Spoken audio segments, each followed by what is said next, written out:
think he's gonna get the chance. Steven Seagal is going back to war. And this time, the enemy is the Jamaican drug cartel. Realism is like the name of my game, all the way. As 20th Century Fox brings you Steven Seagal in his most impressive role yet, in Marked for Death. In fact, he's the highest rated Aikido master, non-Japanese in the world. Because he moves so fast and so quickly, and some of the things are so devastating, you really have to know where to go and when.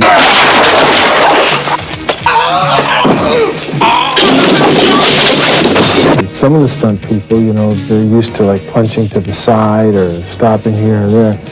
With me, the only way I can function is if they really punch for me, then I know how to do the move.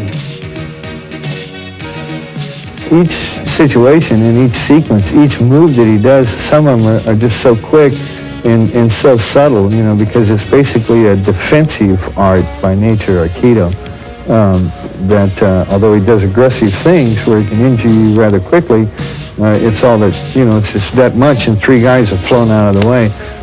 So it's trying to find ways to get inside of that and photograph it so people can see it as part of the challenge. And if it was all the same, we'd be bored.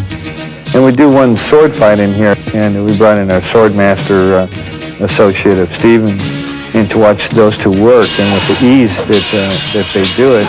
And it's, you know, in movie punches and stunt punches, you're trained to throw away from the guy's face to one side or the other. And with Steven, you attack him directly at his nose, right between his eyes, and then he gets out of the way from there. And they do the same thing with these real swords, and it's very exciting to watch. Connie and his team spent hundreds of man-hours preparing for some of the most authentic and terrifying action-packed sequences ever to reach the motion picture screen. The first part of it is done with a piece of equipment we call a decelerator, which allows us to shoot over the back of the man. You see him leap out the window and fall towards the ground with nothing underneath him, no safeties, no catchers. And there's a decelerator wire that we put on him, and that's supposed to stop him about 5 feet off the ground over here. Then we do a second piece where we now put the cameras down on the ground looking up, and another stuntman will do a high fall, running and jumping out of the window, coming to an airbag, falling out of our frame and landing in the airbag. Then we'll do a third piece where you can see this blue car here behind us. We're going to score the roof on it, put explosive charges on the windows. Then the guy will come 12, 14 feet to hit the roof of that. It'll collapse. The glass will blow out. We'll put those three pieces together, and you'll see it in sequence. So the guy falling away, nothing underneath him, the guy dropping over here, and finally the impact on the car as it explodes out from underneath him. This is the final scene of car chase sequence where Steven Seagal is chasing the bad guys, and this is the last part of that where they've gone out of control. He ramps up into the window. The cameras are inside the department store waiting to photograph this. When it comes through a two-story plate glass window, we have a camera in the car here, which will be over the shoulder of the stunt driver. For one, it's always safety. Safety's first.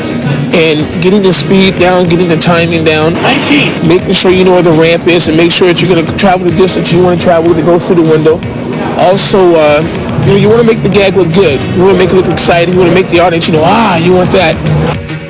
He's coming through a mirrored surface, so it's not like you can see the guy coming through the window. All of a sudden, he's just inside the store with you. And the people in the close foreground had a half to a full second to react to the car and get out of the way. When Steven Seagal takes on the Jamaican drug cartel, I'm very, very familiar with fighting. Very, very familiar with firearms. he creates an action film that explodes off the screen. Marked for Death. Are you some kind of cop? Nah, I'm just a concerned citizen.